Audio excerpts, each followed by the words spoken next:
Bon, ce matin, toi, alors aujourd'hui, nous allons lire dans Jérémie 29 au verset 11. Jérémie 29, verset 11 dit, en effet, moi, je connais les projets que je forme pour vous, déclare l'Éternel, projets de paix et non de malheur, afin de vous donner un avenir et de l'espérance. Dieu dit qu'il a pour nous des projets. Il connaît lui-même les projets qu'il a formés pour nous, projets de paix et de malheur, afin de nous donner un avenir et de l'espérance. Dieu seul sait où tu en es actuellement dans ta vie. Dieu sait très bien ce que tu traverses. Et ce que j'aimerais te dire, c'est que ton Dieu, le Dieu d'Abraham, d'Isaac et de Jacob, celui qui a parlé à tous les hommes et les femmes de Dieu dans la Bible, qui les a conduits d'un point A à un point B, ce Dieu-là te connaît. Il connaît ta vie. Il connaît tes réalités familiales, culturelles. Il sait tout de toi. Et il dit qu'il a formé des projets. Il connaît les projets qu'il a formés pour toi. Dieu te connaît par cœur. Tu vois, c'est un peu comme un vêtement sur mesure, spécialement préparé pour toi. Un vêtement à ta taille, avec le haut, le bas, et tout ce qui est censé aller avec. Dieu a tout préparé d'avance. Je ne sais pas ce qui t'inquiète. Je ne sais pas ce qui bouillonne dans ton cœur actuellement. Je ne sais pas ce qui est l'objet de tes inquiétudes actuelles. Je ne sais pas ce qui est l'objet peut-être même parfois de ton stress. Mais ce que j'aimerais te dire, c'est que Dieu a un merveilleux plan pour toi. Dieu a prévu une porte de sortie.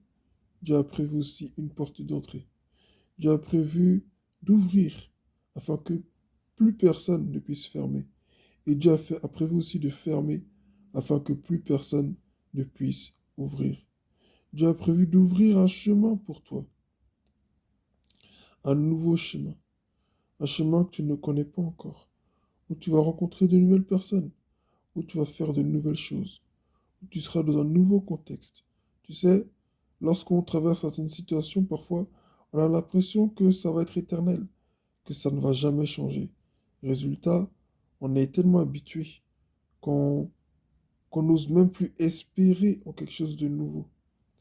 Mais le Seigneur ce matin veut te pousser à espérer vivre quelque chose de nouveau.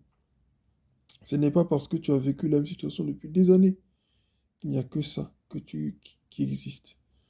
Il y a mieux encore. Il y a encore mieux. Et Dieu veut que tu saches qu'il y a mieux. Au-delà de ce que tu as vécu, il y a mieux.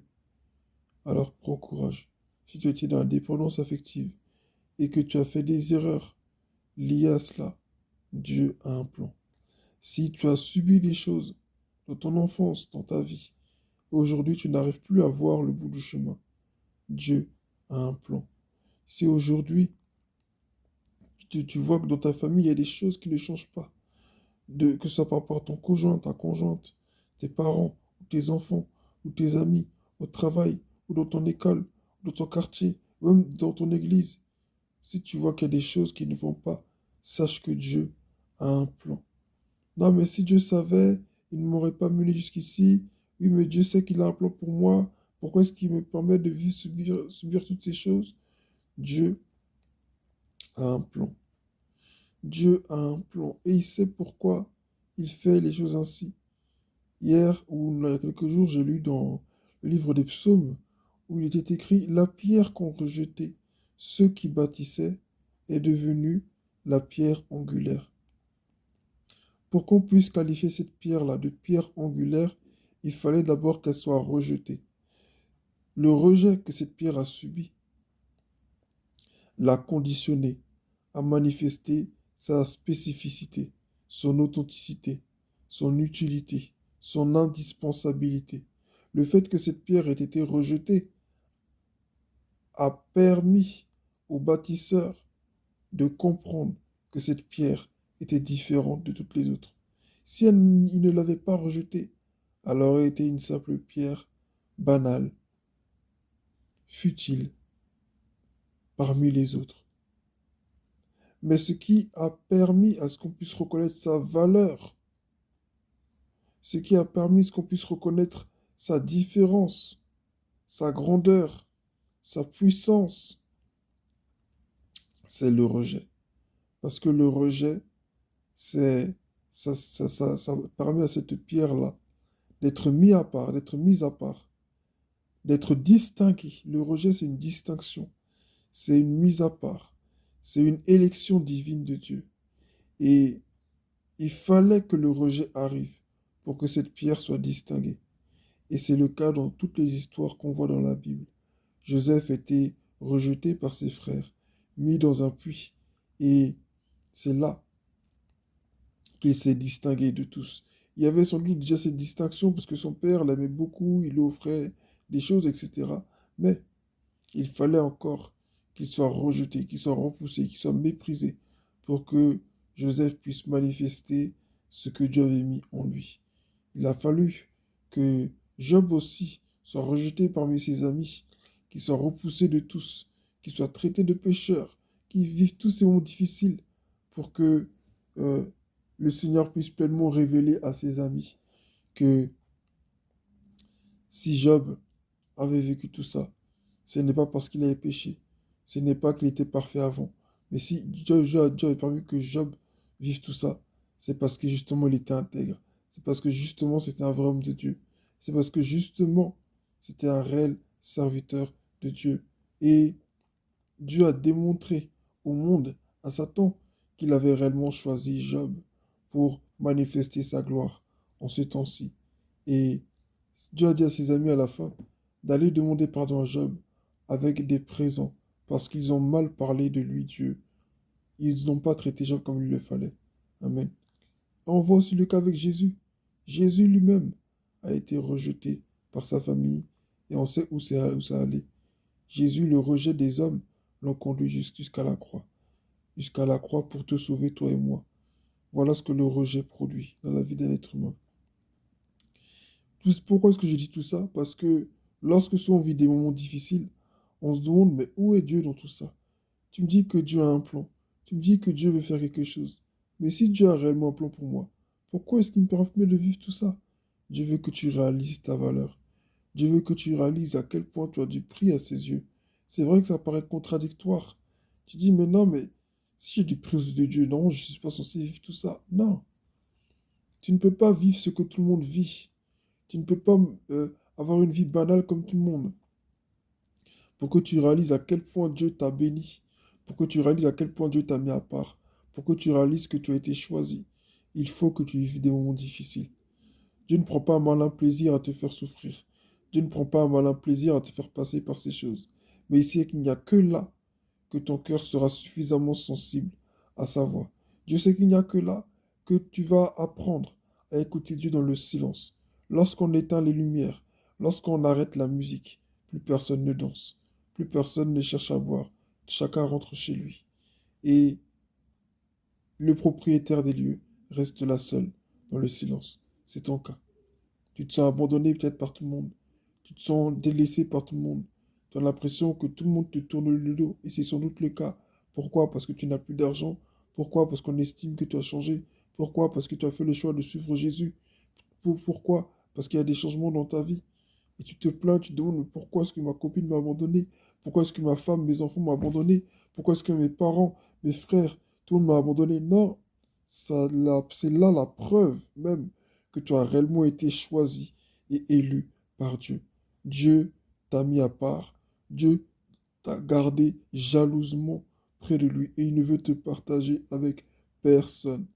Dieu a un plan parfait pour toi et il sait pourquoi il t'a mis à part. Il sait pourquoi il a permis que tu vives toutes ces moqueries, toute cette jalousie, toute cette oppression spirituelle. C'est parce qu'il t'a mis à part. Il veut faire de très grandes choses avec toi. Mais si tu veux te comporter comme tout le monde, tu veux entrer dans la masse, parce que tu veux te préserver d'avoir des combats, tu veux te protéger, tu veux éviter tout ça, sache que tu ne seras jamais utile entre les mains de Dieu et ce que Dieu veut faire au travers de toi ne se fera jamais. Alors, accepte d'avoir été mis à part comme la pierre rejetée par ceux qui bâtissaient. Parce que Dieu a un plan bien précis pour toi, un plan sur mesure, un plan qui te va à ravir, un plan dans lequel tu seras épanoui pour faire l'œuvre de Dieu, un plan dans lequel tu verras que les dons que Dieu a mis en toi là, ils vont rejaillir, ils vont se manifester, et Dieu va puissamment se glorifier au travers de toi, et tu seras heureux de servir le Seigneur d'une manière ou d'une autre. Alors que Dieu te fortifie, que Dieu nous fortifie tous. Dieu a un plan pour chacun de nous. Dieu a un plan. Je le dirai sans cesse dans ce message. Dieu a un plan. Et il sait très bien ce qu'il fait. Tout a été minutieusement calculé. Tout a été fait de manière intentionnelle. Et Dieu sait parfaitement ce qu'il fait. Il n'a rien oublié. Non, crois-moi, il n'a rien oublié en route. Il sait tout de toi. Même ce que toi, tu ne sais pas de toi, Dieu le sait. Et il a fait son plan. Il a fait son calcul. Il n'avait pas besoin de te consulter, ou de consulter quelqu'un d'autre, ou de demander ton avis. Non, il sait très bien ce qu'il fait. Que Dieu te bénisse. Que Dieu me bénisse. Et n'oublions pas que Dieu a un plan pour nous. Dieu a un plan pour toi. N'écoute pas ceux qui te disent où est ton Dieu. N'écoute pas ceux qui te disent, mais si tu étais vraiment chrétien, tu ne vivrais pas tout cela. Non, c'est justement parce que tu es enfant de Dieu. Nous sommes... C'est justement parce que tu es enfant de Dieu que tu vis tout ça. C'est justement. Et c'est là la preuve que tu es réellement un enfant de Dieu. Quand tu marches à contre-courant du système de ce monde, tu ne peux que vivre des oppositions et des combats. Ce qui vient réellement de Dieu est réel et est toujours combattu. Voilà. Mais ce qui ne vient pas de Dieu, là, on accueille ça les bras ouverts.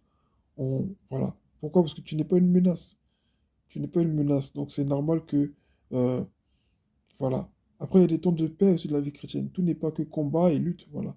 Mais lorsque Dieu permet à la lutte d'arriver, c'est pour que tu saches que le diable redoute ce que Dieu a mis en toi. Le diable redoute que tu arrives là où tu es censé arriver. Le diable redoute que tu réalises, que tu accomplisses ce que tu es réellement censé accomplir. Parce qu'une fois que tu accompliras cela, tu lui arracheras beaucoup d'âmes. Tu lui arracheras beaucoup d'opportunités. Tu lui fermeras beaucoup de portes. Et tu vas lui causer beaucoup d'ennuis. Tu vas détruire ses plans dans la vie de beaucoup de gens. C'est pourquoi il faut que tu saches que Dieu t'a réellement mis à part. Et cette manière de t'avoir mis à part là, c'est un signe d'amour. C'est par amour, il te garde jalousement pour lui. Et Dieu ne veut te partager avec personne parce qu'il sait ce qu'il a mis en toi. Amen. Que Dieu te bénisse, que Dieu nous bénisse. Et n'oublie pas que Dieu a un plan pour toi. La finalité de ce plan, c'est la paix.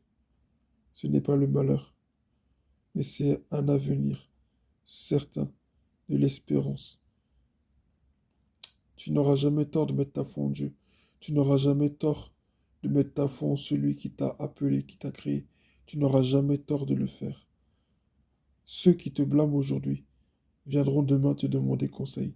Ceux qui se moquent de toi aujourd'hui, qui t'humilient, qui te combattent, qui te contredisent, c'est eux demain qui vont venir te demander de prier pour eux, qui vont venir demain te demander des conseils, qui vont te dire comment est-ce que tu as fait. Et tu ne leur diras pas, non mais j'ai beaucoup prié, non j'ai beaucoup jeûné, non mais j'ai fait comme ci, non mais j'ai fait comme ça. Tu leur diras simplement, c'est Dieu qui a fait, parce que c'est comme ça que tu dois répondre. C'est Dieu qui a fait les choses. Dieu a fait les choses ainsi. Vous aviez prévu de me faire du mal, mais Dieu l'a changé en bien. Que Dieu te bénisse, mon frère, ma sœur. Et rappelle-toi que tu es choisi. C'est pas être prétentieux que de le dire ou que de le croire. C'est juste être obéissant à la volonté de Dieu. Dieu t'a réellement choisi. Il est temps que tu réalises que tu es choisi de Dieu. Il est temps que tu réalises que tu es le choix de Dieu. Et Dieu a un plan pour toi. Dieu a un plan pour tout le monde, hein. Mais quand Dieu te met à part, tu vois que des gens font des choses, toi, Dieu ne paraît pas que tu fasses. Ou bien quand toi tu fais là, il- tu as des gros problèmes, alors que les autres aussi ils font, mais eux ils n'ont rien. Mais quand toi tu fais là, tu as des problèmes. C'est parce que Dieu t'a mis à part. Et Dieu ne veut pas que tu fasses comme les autres. Même si c'est des chrétiens aussi, même si c'est ton pasteur, Dieu n'en a rien à faire de ça. Dieu t'a mis à part. Il veut faire quelque chose de très spécial, de très grand avec toi.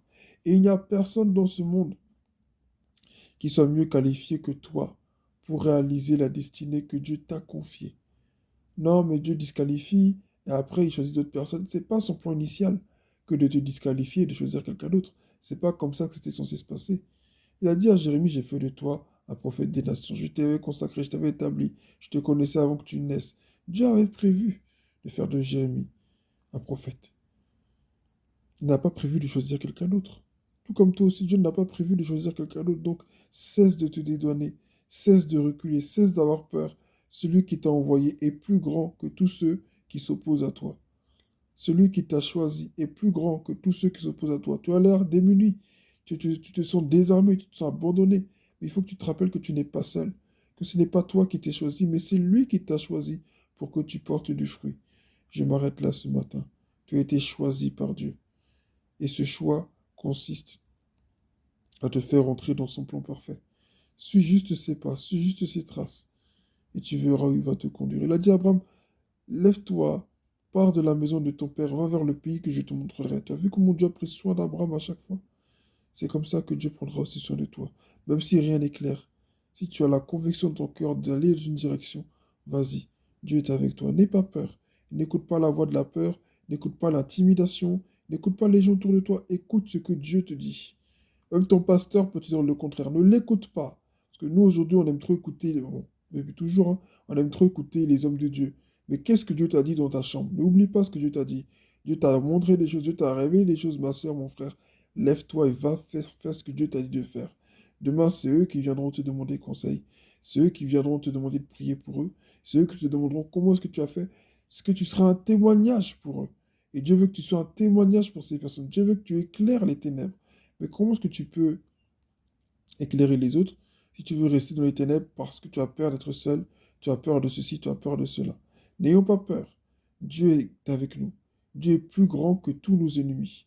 Et aussi, autant que nos ennemis se lèvent contre nous, autant aussi Dieu aussi se lève contre eux et il les a déjà tous vaincus. Que le nom du Seigneur soit béni, soit fortifié. Dieu a un plan pour toi. Ne l'oublie pas. Amen.